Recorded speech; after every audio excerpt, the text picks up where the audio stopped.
Hello guys, how's it going? My name is Dal. Today I want to talk a little bit about what might be the saving grace, or what is currently the saving grace for now for Assassination Rogues, and let's hope to God Blizzard does not nerf this, because nerfs have been coming out left and right out of every orifice so far.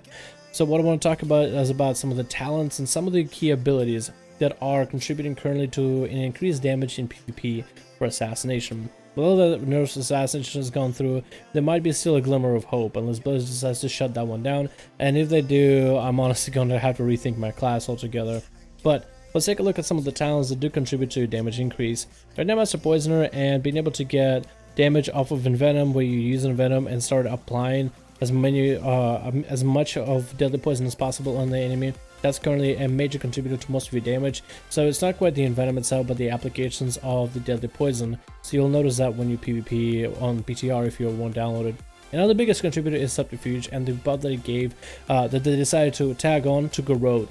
Garrote now deals more damage when coming out of stealth, and as you'll see in video footage, is actually a major contributor to maximum potential for damage for Assassination. The only issue that I have with it is it's only damage out of stealth, and while I'm trying to log back into the only issue that I have with this is damage out of stealth, so I'm not quite sure how I feel about it. It will give a little bit more significance to an ability of Vanish, but I'm not really sure how this is going to work out. It's alright for 2v2s and let's say for 2v2 skirms where it's just double DPS versus double DPS, so those games don't really last for that long, so cooldowns get traded fairly often. So being able to Vanish and Garrote onto your target to lock him out, as well as put a bleed on him, a very powerful bleed in order to end them much quicker, is very, very effective. But I just don't know how it's going to work in 2s, maybe 3s. It is definitely going to give Assassination a little bit more of an incentive to pop burst pressure in the opener, maybe get more than one target Garroted, and kind of see where it goes from there. Right now, Rupture deals barely any damage, and I tried going deeper stratagem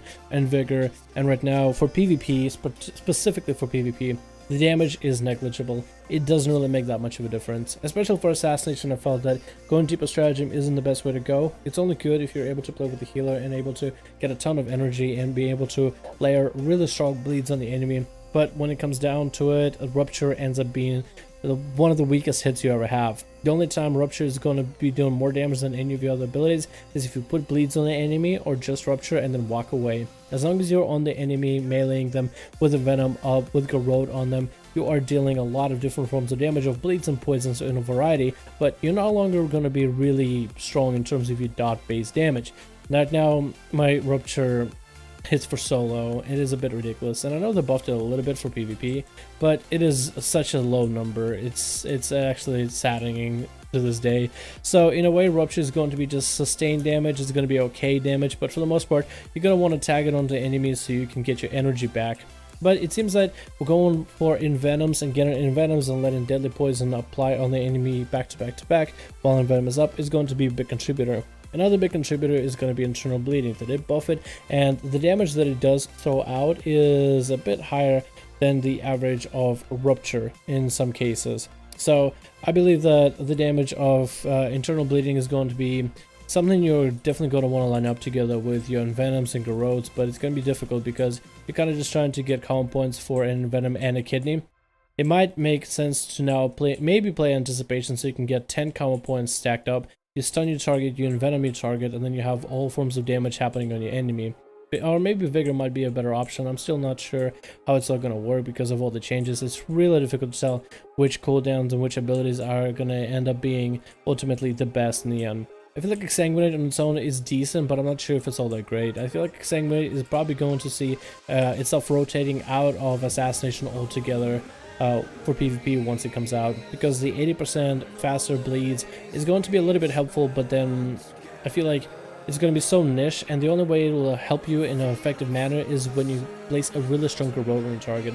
And I feel like maybe Alacrity might be the way to go, because you get a little bit extra haste, which gives you a little bit extra energy, a little bit faster attack speed, and I feel like it'll just contribute to overall a bigger success towards Assassination, and especially in long-term games. Maybe Exsanguinate might be alright, but I really don't know. Venom Rush and Mark for Death all might be fine. It might still see play, but I tried to do a crazy combo of Mark for Death, Deeper Strat, since Mark for Death will give 6 common points for Deeper Stratagem, and put a strong Rupture in the enemy.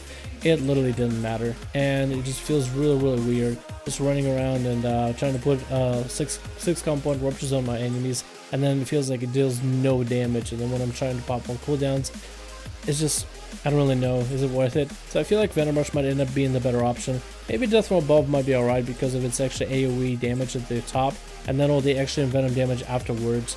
So I don't know, maybe together with Death from Above and Anticipation, stun your target and then Death from Above on them, so you can push out a ton of poison damage, a ton of bleed damage, as well as the extra AoE and then Venom Slam down on the enemy. So that might be the way Rogues are going to be played.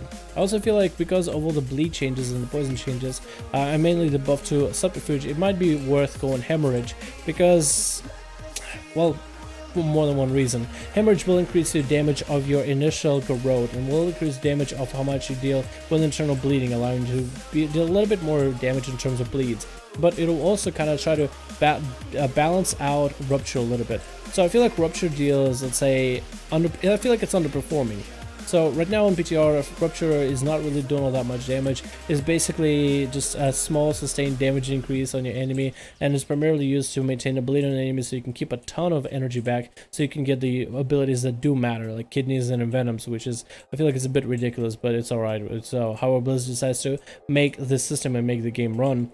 So I'm thinking maybe going Hemorrhage, and I haven't got to try it yet. Definitely not going to try Hyper Planning. Hemorrhage might balance out the low damage of Rupture to make it somewhat decent, and maybe that's what Blizzard was kind of trying to go for. Maybe they feel like that Master Poisoner offers you so much utility, but then your bleeds are just doing enough damage where you don't need to go Hemorrhage. So they kind of changed everything up, so maybe Hemorrhage is an option if you want to be more bleed-centric. I feel like there's still an issue with this. Even if you do, let's say, set up a bleed build, it'll be still a question for Assassination whether you want to have a bleed build or a poison-based build with Master Poison or Hemorrhage and your talent that you choose. And ultimately, it doesn't really matter which one you want. It'll be a question of which one is more viable. Because at first I thought when Legion came out, Assassination will have a couple options of being a heavy dot-based build or maybe being some heavy bursty poison-based build, and I thought that would be really cool to have different varieties of that. But it seems like we actually might be going the opposite way in terms of how Legion is going.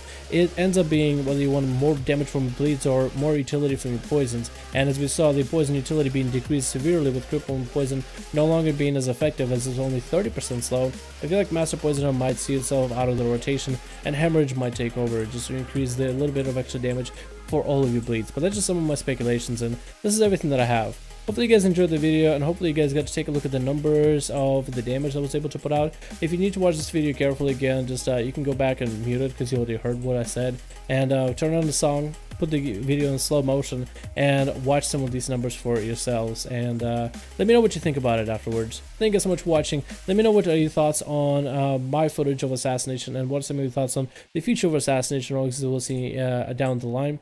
Thank you guys, and I'll see all of you in the next one.